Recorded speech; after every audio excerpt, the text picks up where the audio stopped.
Welcome to Rakul preachers. आज हम लोग बिपरजॉय चक्रवात के बारे में पढ़ेंगे।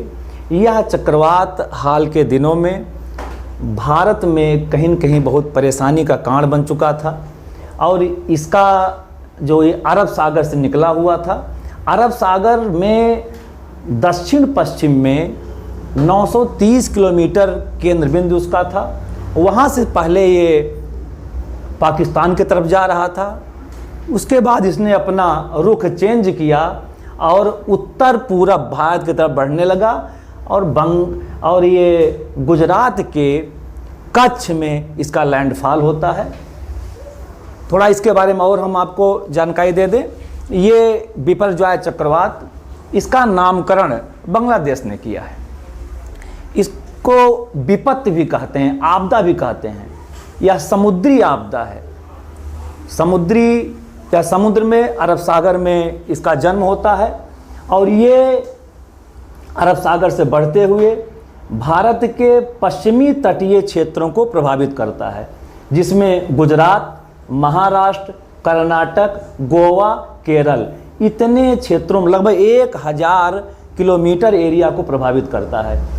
ये इसकी जो स्पीड थी वो 95 से 150 किलोमीटर प्रति आवर्स और 15 जून को ये गुजरात के कच्छ में इसका लैंडफॉल हुआ था। जो प्रभावित क्षेत्र थे गुजरात, महाराष्ट्र, कर्नाटक, गोवा, केरल, ये प्रभावित क्षेत्र हैं और भारत सरकार ने इसकी प्रलयंकरता या इसकी भयंकरता या इसका ये भयंकर स्वरूप देखते हुए गुजरात और महाराष्ट्र में एनडीआरएफ की टीमें लगा रखी थी। गुजरात में 19 एनडीआरएफ की टीमें और महाराष्ट्र में 14 एनडीआरएफ की टीमें। एनडीआरएफ मतलब नेशनल डिजास्टर रिस्पांस फोर्स। ये आपदा प्रबंधन फोर्स है जो आपदा के समय लोगों की मदद करती है। तो ये स्पेशली इनको इसी में प्रशिक्षित किया जाता है जिससे कि ऐसी स्थिति में वो यहाँ पर काम कर सकें। तो ये जो साइक्लोन है, ये साइक्लोन भारत में मैक्सिमम साइक्लोन बंगाल की खाड़ी से आते हैं, कम साइक्लोन अरब सागर से आते हैं, पर कभी कभी अरब सागर से भी आ जाता है। हमने यहाँ पर दिखाने का भी प्रयास किया है कि अरब सागर के जो प्रमुख साइक्लोन इस बीच आए थे वो बिपरजॉय, चपला, ताउते, ये महत्वपूर्ण का हमने यहाँ पर जिक्र किया है। और मैक्सिमम जो अधिकतम भारत में चक्रवात आते हैं, साइक्लोन आते हैं, वो मोचा, ये बंगाल खाड़ी, गुलाब, अम्फानी, आसानी, ये सारे चक्रवात ये बंगाल की खाड़ी से आते हैं। भारत में मैक्सिमम चक्रवात बंगाल की खाड़ी से आते हैं, अब अरब सागर से कम आते हैं। इसके बाद हमने प्रयास किया है कि यह आपको कुछ और जानकारी, इसका प्रभाव क्या, चक्रवात का प्रभाव क्या होता है। चक्रवात का जो सबसे पहला प्रभाव होता है मूसलाधार बारिश और प्रभावित क्षेत्र में तेज तूफान। जो तूफान की गति होती है वो 95 से 150 किलोमीटर प्रति घंटा की होती है। उसमें तबाही मच जाती है और मूसलाधार बारिश से बाढ़ आ जाती है।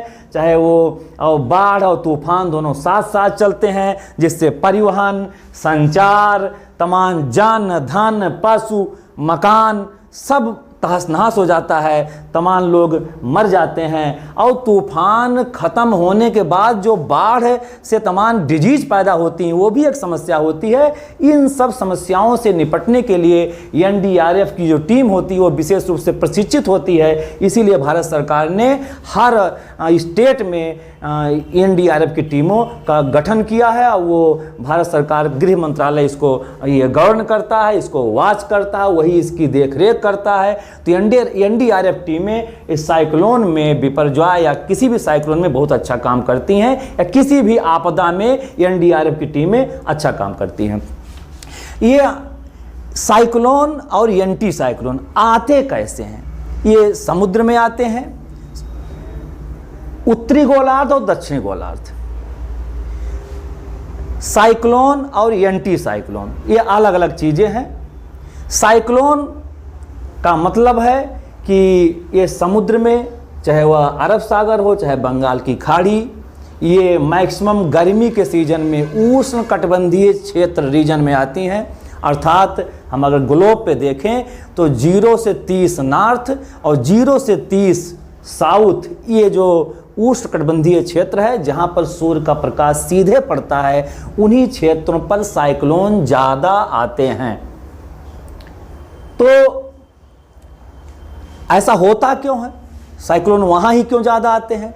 क्योंकि वहाँ पर सूर्य की किरणें सीधी पड़ने के कारण सागर तट का या सागर का या समुद्र का पानी गर्म हो जाता है।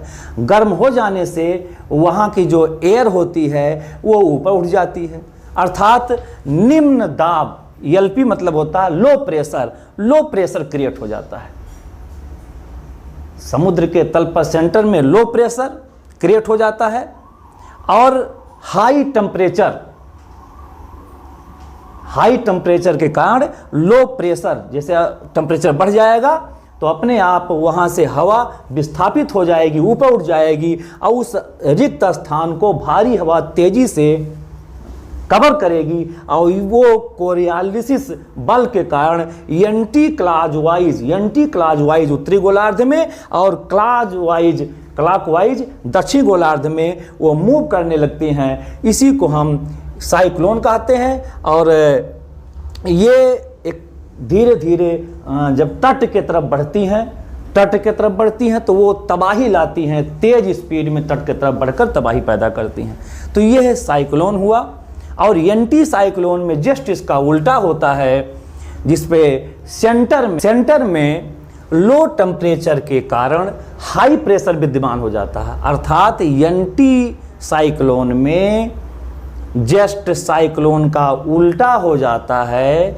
उत्तरी गोलार्ध में लो टेम्परेचर के कारण यहाँ पर वायु वो हाई प्रेशर में आ जाती है और क्लॉकवाइज मूव करने लगती है, उसको हम उत्तरी गोलार्ध में एंटी साइक्लोन कहते हैं।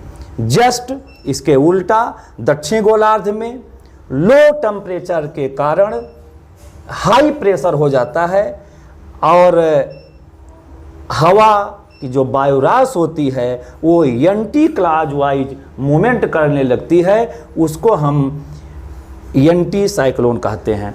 तो ये उत्तरी गोलार्ध में अलग और दक्षिणी गोलार्ध में अलग, ये इसका कोरियोलिसिस बल के कारण ये होता है। पृथ्वी का जो आभासी बल है, जो पृथ्वी की घूर्णन गति है, इसके कारण ये प्रक्रियाएं अलग अलग हो जाती हैं। तो इस प्रकार हम लोग बिपरजॉय, जो इतना खतरनाक हमारे यहाँ भारत में ये साइक्लोन आया था, तो उससे हमारी एनडीआरएफ की टीमों ने जितना संभावित नुकसान होने वाला था उससे कम संभावित नुकसान हुआ, ये केवल हमारे एनडीआरएफ के जवानों के कारण। इसमें एक भी और बातें और हुई कि जितना सोचा गया था उतना तीव्र गति से बिपरजॉय नहीं आया, इसकी तीव्रता में कुछ कमी आई। जितना पहले मौसम वैज्ञानिकों ने यह अनुमान लगाया था उसकी अपेक्षा कम तीव्रता थी पर कम तीव्रता थी, इसलिए कुछ नुकसान कम हुआ पर घातक चक्रवाती तूफान था, जिससे हमारे इन पश्चिमी सीमा, चाहे वह गुजरात हो, महाराष्ट्र हो, कर्नाटक हो, गोवा है, केरल में कुछ प्रभाव पड़ा।